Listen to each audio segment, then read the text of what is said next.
Hey Glendale, I'm Harper Russell. And I'm Harper Glosser. And you're watching the 4th episode of the Glendale 411.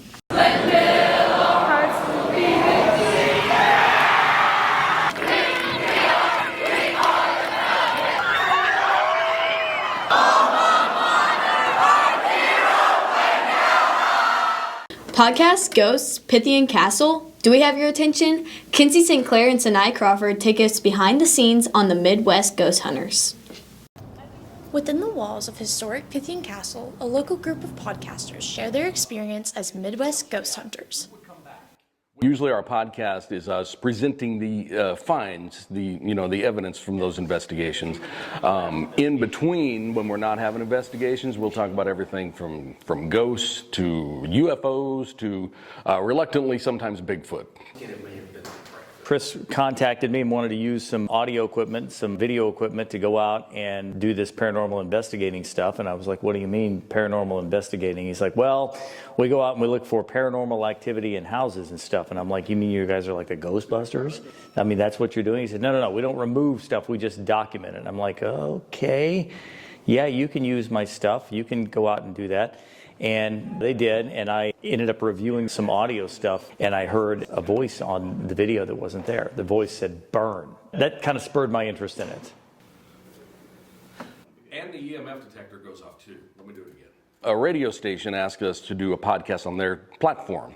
So we would go into their production studio at the radio station every Sunday, and we'd record an episode. After a while, we decided we wanted to kind of do it on our own. And me and John were actually talking one time, trying to think of a venue where we could do it. And his idea was contact Pythian Castle and see what they say. What started as a little hobby turned into a successful podcast, building community with each episode. I come into it with a very scientific mindset of trying to get evidence of what these things are. That defies explanation, why something like that would happen. It makes no sense. Lots of times I come out of these investigations just kind of shaking my head, like, what in the world? What something specifically says is never our primary concern. A lot of people think you need these fancy hundreds of dollars of audio recorders, and we have really good recorders, but we also just set our cell phones down sometimes with the little voice memo app that comes on every iPhone. We've caught good stuff on there. Another one about haunted places in Arkansas. We get a lot of requests for investigations. We don't take them all. When we first started out, anybody, a friend of a friend who said this, their business may be haunted, we would go. Since now, we've got a couple million hits on the website and we got the podcast, that's worldwide. It's a little easier to come by legitimate investigations. In the beginning, we were kind of scratching for anything. Now we have the ability where we can kind of sit back and pick and choose. Yeah. You and Ty did.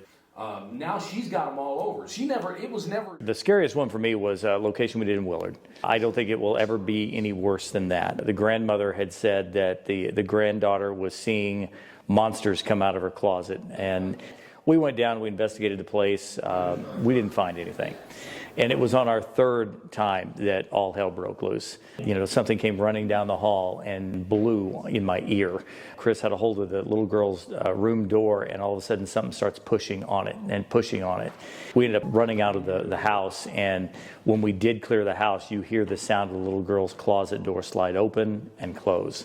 And we come back in, and all the video cameras that were on tripods everywhere had all been shut off, and all the tripods had been flipped over inside the house. So that by far was the scariest.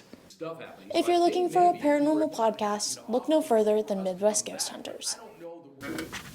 If the ACT is taking up too much space in your brain, we have the story for you. Kendall Roberts and Dory Duncan beat the ACT pressure.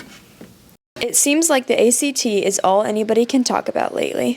So the ACT is a test or a series of tests in different content areas that kind of measures your understanding of general knowledge in those content areas. Colleges typically use it as a baseline of knowledge to gain entrance into universities. I think taking the ACT is important if you want to go to college and if you want scholarship money, because I think that's honestly the only reason I would take the ACT. If I wasn't going to college, I would not be putting this stress on myself to take this test.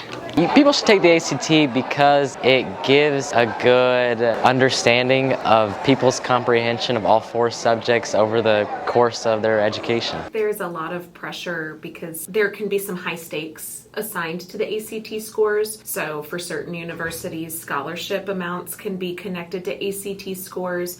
So can college admittance. And so there's a lot of stress for students who want to go to a 4-year university.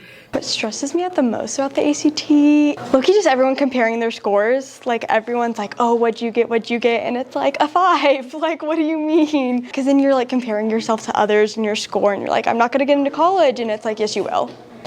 For the ACT, believe in yourself. Take practice tests, not just for the content, but to get the stamina. If you're not happy with the result, just know that you can take it again. The best advice is to go ahead and do some prep. There are strategies in how to test take that can be very useful for the ACT. Just keep in mind that while it is important and valuable for a 4-year university or college, once you get to that college, nobody is going to ask you what your ACT score was. So don't beat yourself up or spend too much time stressing over it, but do take it seriously. If you're looking for more advice for the ACT, make a visit to your counselor or to act.org. Thank you for watching. Make sure you follow us on social media and subscribe for future shows. With the Glendale 411, I'm Harper Russell. And I'm Harper Glosser, signing out.